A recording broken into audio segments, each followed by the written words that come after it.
Hey, sisters. Hi, how are you? Welcome back to another episode of Soon, Something Out of Nothing by Sonora. I'm so glad to see you here with us this afternoon or today, whatever time of day it is that you get a chance to watch this video. I know whatever time it is the right time. As I said, my name is Sonora. And this is our space. This is our time. This is our moment to do our best to be our best. Welcome back. How's your journey going? How are you progressing? You getting some things done? Are you getting some things realized? Where are you in your journey? Did you make your plan yet? Have you started to work your plan? So, did you look for your divine inspiration for the area that you should be changing? Have you gotten the response from the divine architect as to what this should look like? Are you starting to see yourself in that space, in that role, in that place? Are you looking at what are the potential obstacles that could come along the way? You know, there will be obstacles. This will not be as easy as I decide to change, therefore I am changed. It takes a little more work than that. But I believe we can do it. So, as we're going forward in talking about this today, I want to talk about the revelation of the revolution and resilience. We're going to talk about resilience. And I'm going to bring that back at the end. I also am going to keep my promise. I'm going to reveal my area of change today. I did see some progress this week, and I'm really, really excited. I have tried my best to stick to this. So you are not alone. Please don't leave me by myself. We are working the plan so that we can reflect the completed artwork according to the divine master's plan. Everyone is welcome here. So whether you are Christian, Jewish, Muslim, Buddhist, it doesn't matter. We are all here trying to do our best to be our best. So you are welcome in this place if that is what you are seeking. So I'm moving into our change opportunity, and I want to ask you a question. Did you give yourself permission to change? Did you give yourself permission to change? You remember that game we used to play as children, Mother, may I? May I take two steps? Did you answer yourself? Because when we give ourselves permission to change, we say to ourselves, I am going to allow this to come into being. Give yourselves the permission. Your starting point very well be that mind changing, that mind blowing point where you give yourself the permission to not let this stay the way it is. Remember, we're not trying to change our whole selves. We're just picking one particular area that the divine has whispered into our ear that would make us our better selves. So give yourselves permission. So I kind of look at it this way. I am a huge fan of The Matrix. Anybody ever watch those movies? Okay. I know you have. So here we go. Any of you who are sci-fi buffs or anybody I ever made sit down and watch this movie with me, let's go. How many, it's a trivia question, how many Matrix movies are there? Okay, and I'm not going to wait to see y'all put it in the comments. I'm going to put it out there so you'll know the answer. Um, so the first one was The Matrix, then it was The Matrix Reloaded, then there was Animatrix. Many of you didn't see that one. That was artistically done in different forms of animation, and it gave the backstory, the history of the Matrix. So if you missed that one, you need to go back and watch. Then you had The Matrix Revolution, and of course the new Matrix, which I can't remember the name of it, but y'all know what I'm talking about. Is the old ones come back. So in the first movie, the reason why I bring that up, in the first movie, Morpheus, the main character, played by Samuel L. Right? Morpheus. No, that's not who plays that. Anyway, don't worry about it. Morpheus says to Neo, um, anything that happens to you in the matrix happens in real life. Like if you die here in the inside the matrix, you die in real life. And Neo was like, wait a minute, wait a minute, wait a minute. You're telling me this is not real, but you're telling me that I'm gonna die. So I don't get it. And the response that Morpheus gave is the response that I'm going to share with you. Your mind makes it real. So if you are deciding to make a change, let your mind make it real. Perceive it, daydream about it, focus on it, and see what happens. So I know some of you may be saying, look, Sonora, that's all nice and good. You say all of those words, but I got real problems. Like I can't make any changes because I need more money. I need a better job. I need to change the people I'm around because they are not going to allow me to be as prosperous as I want to be. Okay, then guess what? That's not a problem. That's not a problem. We tend to look at problems, we see problems as stop signs, red lights. Problem, stop. Can't go any further. I would like for you to try to change your perspective of the word problem. And if you can't change your perspective, then change the word. Hey, just call it a challenge. So let's look at that. So, a challenge, what does that mean, a challenge? So, here we go. I decide I'm going to do a meeting at Starbucks. I call all the key players and I say, we're going to meet at Starbucks at 8 a.m. to have this meeting. Okay. I get there at 7:30, read the sign, Starbucks doesn't open until 9. Now 7:30, that means most of the people who are trying to be on time are already on their way. Okay, problem, right? All right, let's just text everybody and cancel it, and I'm going to take the hit for this. The person who sees this as a challenge runs across the street to the Golden Arches, picks up 4 coffees and 4 breakfast sandwiches, comes back and says, we're going to meet in our cars. We're going to do a drive-through meeting. You're going to change it up. Hey, first person who can tell me the name of this song on the radio wins. I don't know, but you see it as an opportunity to take what was a problem and change it so that the solution always ends up being much more than what it started out to be. Are you starting to get it? Or as my daughter would say, are you smelling what I'm stepping in?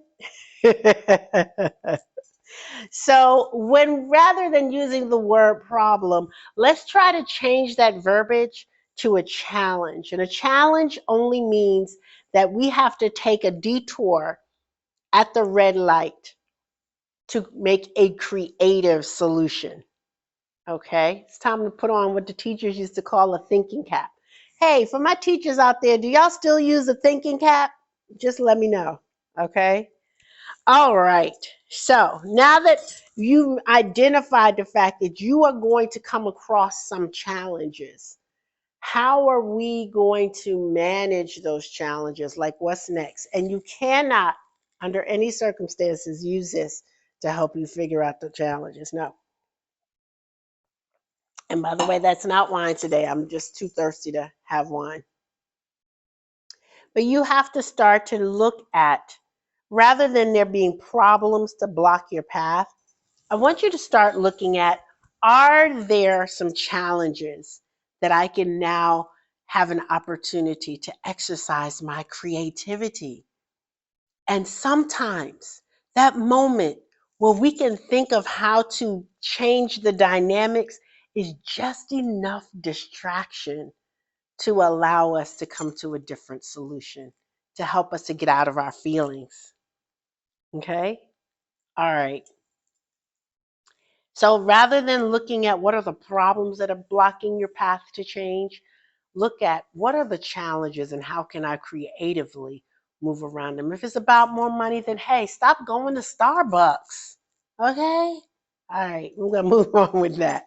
All right. So I told you this week that I was going to have my reveal of what my area of change is. This is very personal to me. And again, it's just one of those opportunities for us to realize that it's safe to be vulnerable. It's safe to show our heart, and it's safe here with our sisters. Okay? Okay. So I was an intensely intentional parent. Like, I did not have cable. Many of you may remember that. We didn't have cable. I ordered my videos from Focus on the Family. My children may be the only children of color who know who Tiny the dog is, or your kids if they came to my house, right?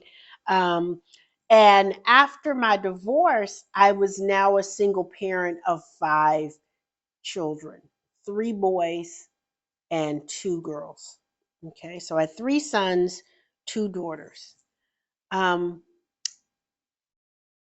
I knew right then and there that I was going to be an imbalanced parent. And I knew it because all those years it took both of us to parent. Sometimes my at the time husband would say, "You know what, you came down a little hard on the kids." And sometimes I would say to them, "You know what, we need to be a little more flexible in this area." So we balanced each other out. When one was separated from the other, it created an imbalance. It didn't mean that I was a bad parent, it just created an imbalance. So now I'm trying to go to work and I'm trying to be a good be a good manager and be a good mommy and be have the same level of intensity and have the same teachable moments, because in the end of it, I not only wanted to have really good, spiritually sound and grounded young people, I wanted to just produce good people. So I was very focused on what I was trying to do, but not always watching the response to what I did. Because who has time, right? Who has time? Okay. So, not too long ago, and this is going back a couple of years or so, one of my children announced to me that they had a conversation. They who? Or we had a conversation. I'm like, where y'all coming? When you speak French, we who? And the it came back that they felt that my parenting didn't meet their expectations. Now these are adults now, right? And coming back to me and said all of my parenting techniques did not meet their expectation. So the first thing I'm thinking is, okay, so what didn't I do? And I was heartbroken. And part of the heartbrokenness of it was the fact that I knew that I did everything that I possibly could. I gave them everything. My children were my world. They are my legacy. They are the thing that lets the world know that, hey, I was here and this is what I worked on while I was here.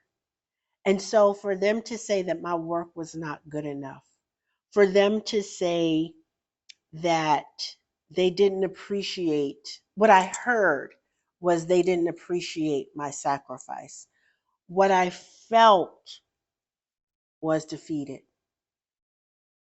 And so at that point, I decided to retreat, because how in the world do I engage when I wasn't enough once again in the world, right? So I let that go on for a couple of years. I didn't disconnect from my children. I just didn't know how to connect to them. And I had to get over myself. We can't change adults. Adults are grown people. You cannot change an adult, but we can change ourselves, how we see, how we perceive. And so, what I had to do, first and foremost, to create a place me in a very lonely place, a very lonely place where I was by myself. And I use the word and the term lonely loosely because, in one respect, I had convinced myself that I was not lonely, um, and that um, I was satisfied with where I was. And in some cases, I really was. But recently, there's been an ignition of, remember I said, are the natives inside of you restless? The natives inside of me have been restless. And the loneliness is being, where's my village? Where's my village? So being placed in this period of time where I was by myself, I had limited internet, limited call capacity. I began to ponder, how do I change these relationships? What do I need to do? Like, what do I need to? I can't change them. How do I change this situation? I don't understand. And I could look to the divine creator and say, what are you trying to make? I don't get it. I don't get it.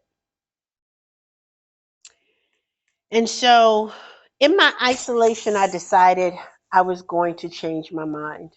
So, I believe it was last week, um, in my spiritual service, my pastor gave a great analogy that I would like to share with you all. So, he said he picked up a box of cake batter and he goes home. And he's not a baker, y'all. And he's reading the directions, right, on what to do to get this product at the end that's on the picture. And it says put water. So the cake batter is, first of all, the cake, he puts the powder into the bowl and it's like, what are you doing? You took me out of the comfort of my box, put me back in the box. What's wrong with you? Right? He's a New York cake. Put me back in my box. And he said, no, no, no, that's not what the instructions say. I got to follow the instructions to get the outcome that I want. I don't care what outcome you need. Put me back in the box. Nope. And then next comes the water. What the? You're drowning me. I'm going to drown. What are you doing? Take this water off of me. What? I'm going to drown. And next comes the other ingredients and then the mixer. Oh, this hurts. This hurts. Stop doing this to me. Why are you doing this to me? What are you trying to do? Stop it. I want to go back in the box. And then he says he puts it into the pan and puts it into a hot, hot oven and leaves it for a designated period of time. Not to take it out too soon or leave it too long.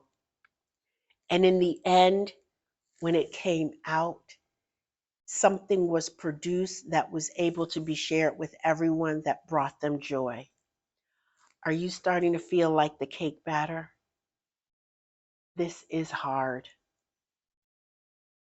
but there is something that will be produced in the end that will be able to be shared with everyone beyond the shelf that you sit on right now. So when it came back, going back to my children, and as hard as it was, I sat there and I thought about it and I said, okay, I don't know what to do. I don't know what angle to take. I'm at a loss. What do I do next? So I realized that I had to change my mind. So the first thing I had to realize is I am no longer the mother of 5 children. I don't have no kids, y'all. I cannot be more excited about that. But I am not the mother of 5 children. Get over it, girl. They gone. Baby girl is in her second year college. They are gone. right? The next thing is they have a right to their feelings. They're growing up, as much as it was intentional for me, they were the second party in that experience. They have a right to their feelings. I love it when you see movies and they show it from different vantage points, and you get to see what one person thinks is a complete scenario, another person thinks, you've missed a lot of steps, right? They have a right to their feelings. I'm going to give them that. And the third thing is that I realize that as adults, I can't force them to do anything. What I can do is reintroduce them to Sonora, an adult single woman trying to make it out here like everybody else. So when my single daughter is talking, girl, I get you. I understand. When my sons are talking, I'm listening. As an adult, I had to change my mind. And so there were two conversations that came out of that opportunity in my solitude. I should say three. One with the divine that really helped me to understand how to do this. The next with my youngest son, and then with my youngest daughter. And both of them asked me to do the same thing.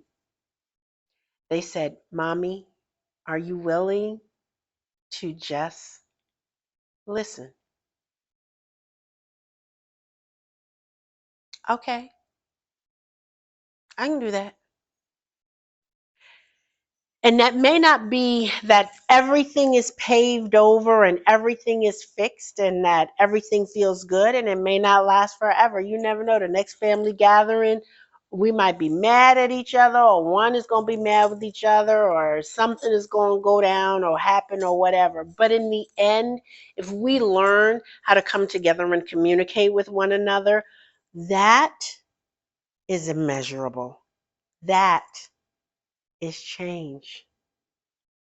And it may not mean a lot to you, but remember what I said last week or the week before? It was last week, that we can change the world with peace, but we can change generations with healing.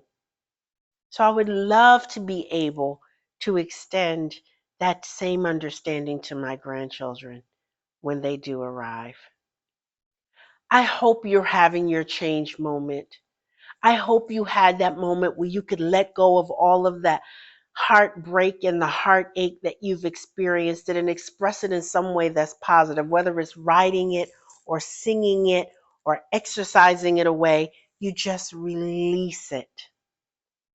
Next, I hope that you are having an opportunity to give yourself your 5 minutes. They're so important. My 5 minutes have turned into 15 minutes, have turned into 30 minutes, turned into all day yesterday, which is something I've never done before. But don't I look refreshed? Don't I look renewed? It is so worth it. We are on this journey together. I will not do this alone. I cannot do this alone. Please let me know in the comments how your journey is going so that I can celebrate with you as you celebrate with me. Know that I continually pray for you and look for those moments that give you opportunity to plan, prepare, and permit so that you can have your peace, so that you can have your change. I want us to find resilience together. So I'm going to read this.